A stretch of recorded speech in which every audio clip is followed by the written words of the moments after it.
Okay, so this is going to be my first video in a possible series of making of videos for my NinjaArcade project. It's a project that I actually started in the UDK last year. I worked on it for about a year and maybe 3 months or so, and came pretty far with it. And then Unreal Engine 4 got released, and ultimately I decided to port the game over. Main reasons just being that the power of blueprints is just so much more than Kismet, and since I'm not a programmer, I didn't actually program anything in the UDK for the project. I just did everything in Kismet, and it worked out really well.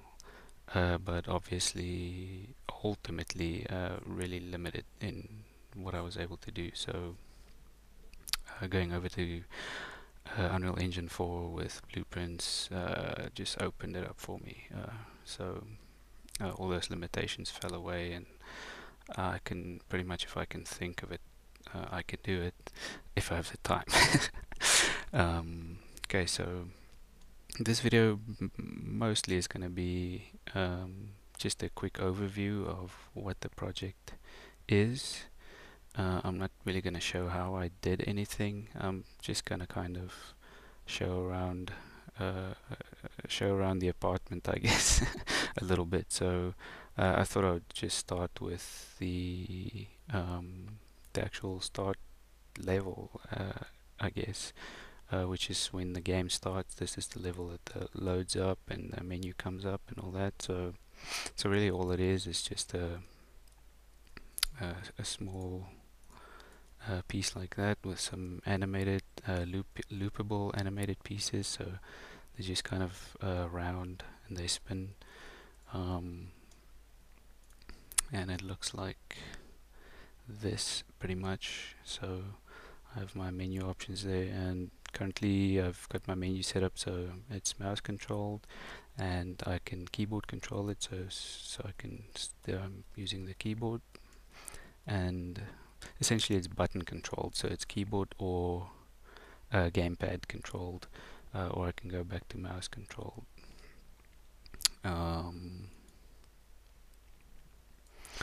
so that's pretty much the intro level.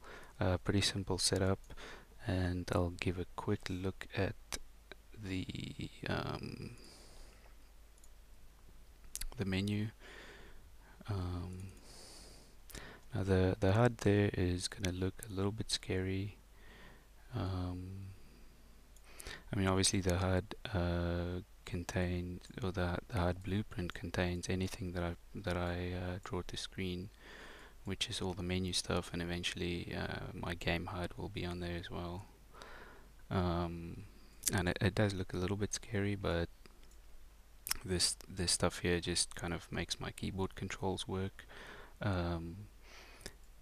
It's possibly not the most efficient way of doing it, but it's kind of the way I figured how to use it with my knowledge of how blueprints work, and I'm sure there's a much better way of accomplishing it. So, but anyway, this is basically the menu system. So the main menu draws three buttons, and this is a external function that I created to draw text with, so I can just plug in colors and text and stuff, and it'll essentially, this one draws it to the middle of the screen, and I can give a Y offset to move it up or down.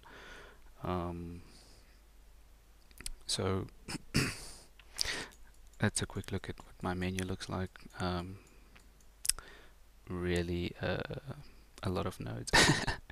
And these are all the actions that you can do within the menu so far. So, I mean, it's a pretty simple menu. It's essentially an arcade game. You're not going to have loads and loads of options and things like that. Just some simple stuff to get you going on various different machines.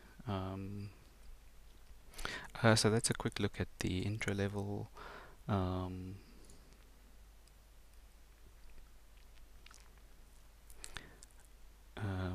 my game level,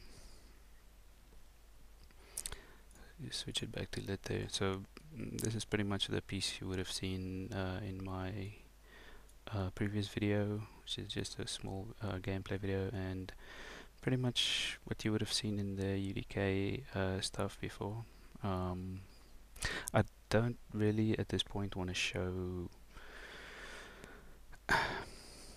other level sections, because I kind of want to, keep some stuff for when you're actually playing the game, right? So, but if I look down there, I'm just gonna switch it over to wireframe. It's kind of this scale there. Coming back in here, so it's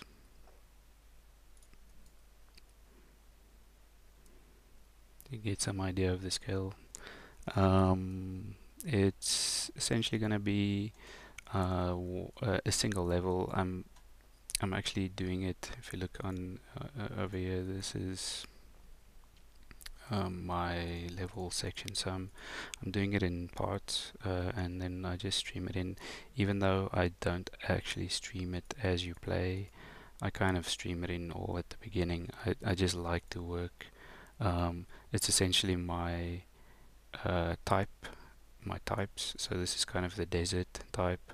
This is a different type, which I don't want to say what it is. And this is a different type as well. So as you move through the level, you'll change scenery. And then my persistent level contains all my gameplay specific stuff, or level events and things like that. So that is how that stuff works. So I guess I can do a quick look at this is the main character. So there's obviously I've got some stuff in here that's not needed. I mean, I went through a few when I started looking at the cloth. So this is my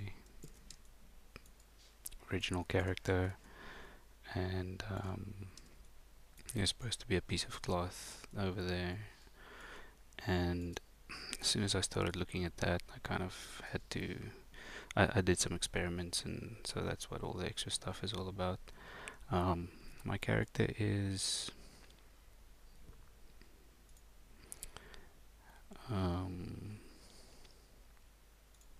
pretty low poly, as you can see.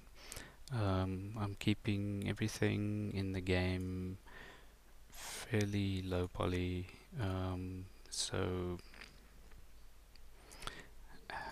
you'll see even the wall. Okay, the overlap doesn't really help.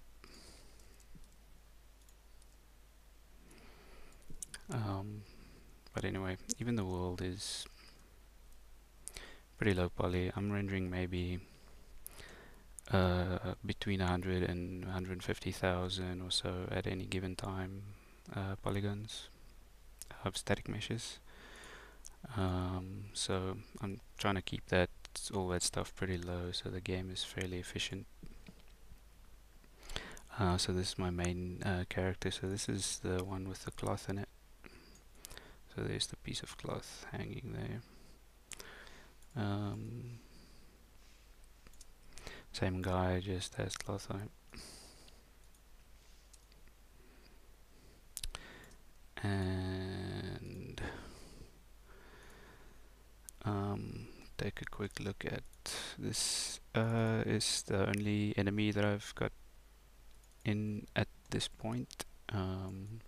All my main enemies are gonna be pretty much just mummy type stuff. And so this was just the first one that I've made, and I've got another version. This is kind of the middle difficulty. There's going to be an easy difficulty, which is he has no armor and things like that. So basically going to be the cannon fodder guys. and then there's going to be a harder difficulty version of this guy. It's going to look also just slightly different armor and stuff like that. And then I'm going to also have some other enemies later in the game. I'm not going to have obviously a huge amount of enemies, but I'm going to try and make the most of what I've got. The other enemies, that still actually needs to be sculpted and everything, so that's quite far away. Okay, so on the blueprint side, I'm gonna just show a quick look at what I've got. So it's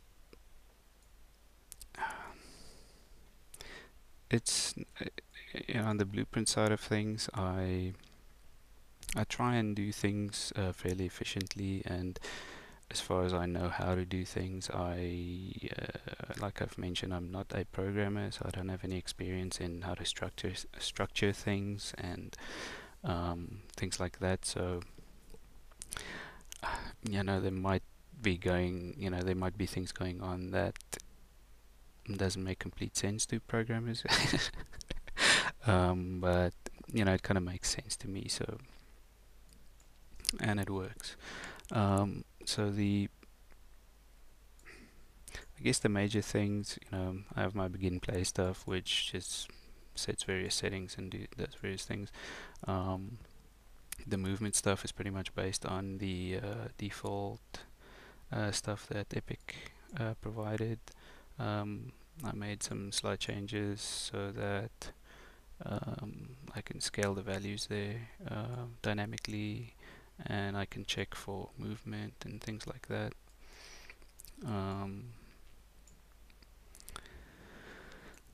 I'm not sure really where to start with these things, so that's why I'm giving a quick overview.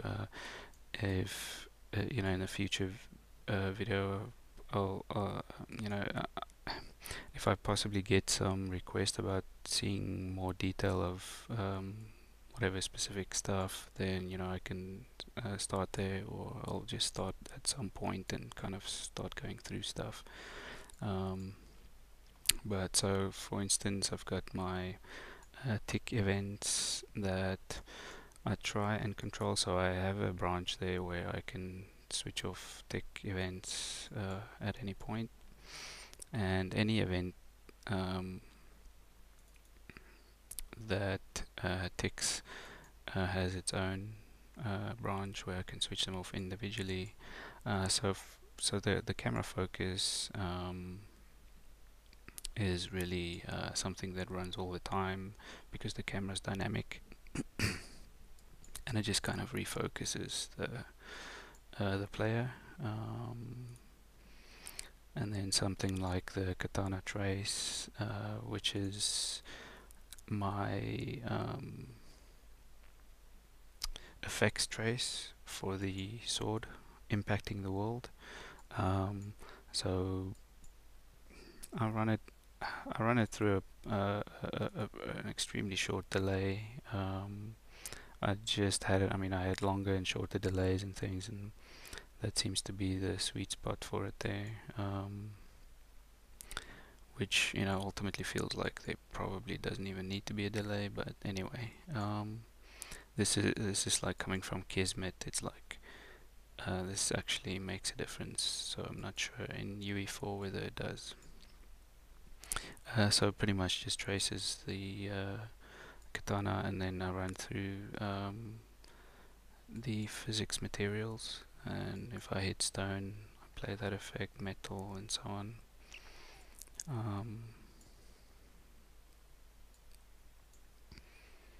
So that's a pretty simple system. And then okay, so my other tick event is an enemy look at, and really the enemy look at is just for keyboard play.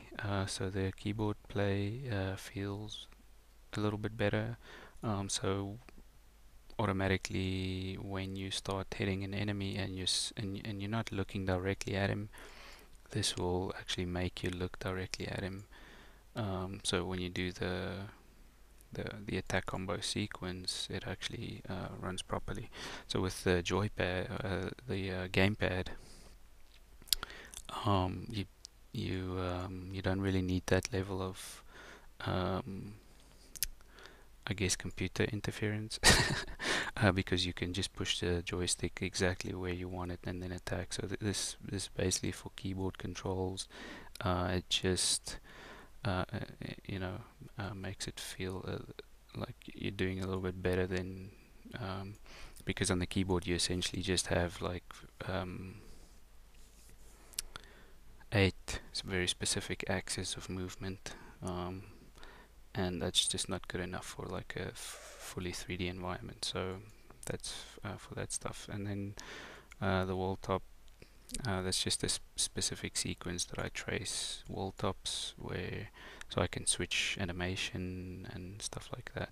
So when you're standing on top of a wall that's like a thin wall area, like um, like these walls, for instance, the stance and running animations and all that kind of stuff changes so that it fits a little bit in with that it's a thinner area, you know, feet doesn't go off the sides and things like that. And then the attack stuff is pretty complicated. All of it runs through here, and these are my actual combos. And so you can see this is pretty messy. It's my I've nicknamed it the Flying Swallow because it's kind of nicknamed after the same similar, or not same but similar move in Ninja Gaiden, so I've just nicknamed it the same name. But yeah, so you can see there's a lot of obviously a lot of stuff happening there to make that thing work. The normal moves are pretty straightforward. I just branch it out, like every move branches out, and when that move is active, I will disable its branch so that it goes to false, so that I can go to the next move, and so on and so on. And all it really is it'll play the correct montage for that move. And you can see this is my wall top. So if I'm on top of the wall, it branches again, and it'll play a different attack montage. And the attaches, I mean, I attach the sword to the hand, and go through a bunch of stuff, right? And this is so I inch forward when in the montage you can actually use root motion to push your character forward while you attack, and that works really nicely, except for one major thing, which is when you get to the end of the root motion and you were busy holding forward to run, there's a hiccup there where the motion would essentially stop and then you start running, and I wanted to control that in a much better way. So I just do a forceful movement with a timeline. So I just ramp up the speed of the character during the attack and ramp it back down, and the controls will just kind of kick in in a much more fluid way after the attack. So that's why I didn't use the root motion for that. I did use the root motion for the dodge move, where the guy does kind of a cartwheel move. I think I've shown it in the previous videos. That's actually done purely with root motion, and that actually works fairly decently on that one. I think because of for the attack, I slow it back down towards the end. That kind of makes it not really flow nicely. For the dodge move, um, so the dodge move just kind of plays a montage and does a bunch of other stuff, so that you can't do like you can't do an attack while you're dodging, or you can't jump while you're dodging, stuff like that. So it just sets a bunch of flags essentially. But the dodge move is kind of almost a linear motion. It just kind of works out better. So anyway, um, that's kind of the attack stuff. So as soon as you attack, that kind of kicks in, and its delay, it does the trace for finding walled obstacles. So if I'm really close to a wall, I have I have specific behavior. Um, the sword sheath kicks in after about 5 or so seconds. Um, so that kind of resets everything back. Sheathes the sword and does a bunch of other resets of various flags that I've set. I kind of use this as my reset for after an attack. Um, and then there's some stuff being reset over here, which I wanted to do on a different timing. So this stuff resets quicker than the sword sheath. Um, and the damage causing, so this is all the damage causing stuff, and this is my hit reaction, so when the ninja actually gets hit by an enemy. And this is where I do all my damage, so I set my health. If I get damaged by an enemy, set the health and do a check to see if I'm dead. And if I'm not dead, do this, just play like a getting hurt animation and stuff like that. And when I'm dead, do all this stuff, so kicking in the ragdoll, switching the collisions of stuff, and make the enemy not look at me, not chase me anymore, do all that kind of stuff. And then on the respawn after however many seconds, so it's like 4 seconds delay for the respawn. Currently I don't actually have a clean respawn point system, so I'm just respawning in the place that I died. But I'll probably, like in the UDK version, I had a system where I would record points along the way at various time intervals. And so when you respawn, you go back a little bit, but not too far. But it's fully dynamic, so if you stayed in one area for a long time, you will actually end up respawning in that same area. But if you run through really quickly, then you'll end up respawning a ways back. And I'll eventually set up the same system for this. It works really well. Yeah, so that's maybe not so quick of an overview, but a quick overview of the character blueprint. And I don't really want to make this video any longer, so I think I'm gonna end this video here, and I'll mention that if there's any specific request to see any specific system in more detail, how I did it and how it works and stuff like that, please just post it. It'll help me focus in more on where to start. I've got a lot of stuff going on, so there's a lot of stuff to show. So as far as just before I actually end this video, as far as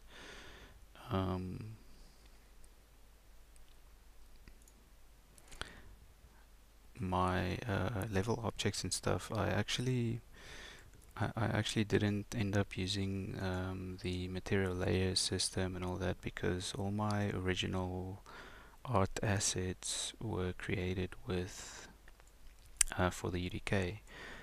So it's based on pretty much I guess you can now call it the old school diffuse specular normal map type of setup. Even though I made some small adjustments to make it work better in UE4 with the material system, it's not fully utilizing that system. If if I did another project in the future, I'll definitely switch over to using that system instead. Um, but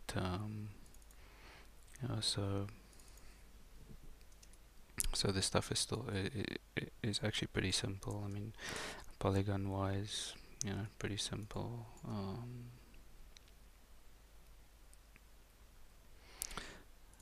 So wireframe, it's like nothing much going on there. It's like and for my materials and stuff, I pretty much use a base material. So I have my base world, which most of the models in the world uses this base material. It's very simple material. She's got the bare essentials, and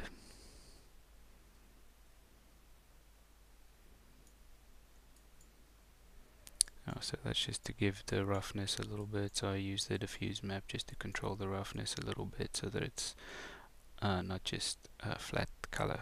It's actually got some texture to it. And then emissive, and I have static switches for static switch for the emissive and normal map. So it's extremely simple material, which most of the objects uses. And then my secondary material is like this one, where I have the ability to paint vertex colors and get sand and stuff in there. Same material, except it uses 2 layers of textures and a vertex blend to blend in the stuff, with a little bit of stuff in there to make the vertex, to make the blend a little bit more interesting, using the texture. I've in my diffuse alpha channel, I have I'll quickly take a look at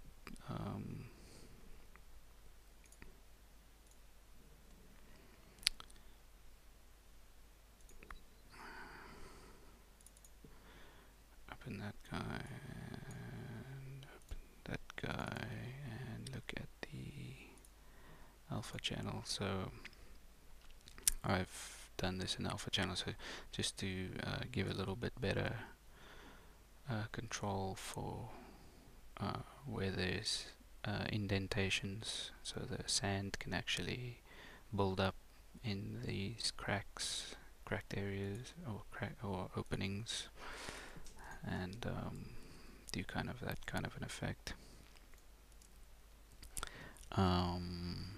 And the rocks obviously have their own material, so I've got a world coordinate there to put the sand on top. It's all pretty standard stuff. There's nothing special in these materials whatsoever, really. It's as simple as I can keep them, so I can keep down all the shader processing and stuff like that. So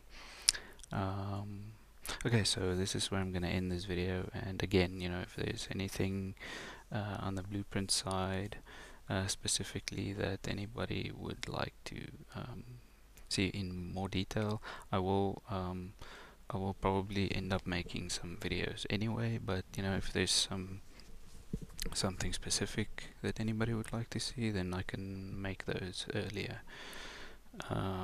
So I think that's it, and thanks for watching.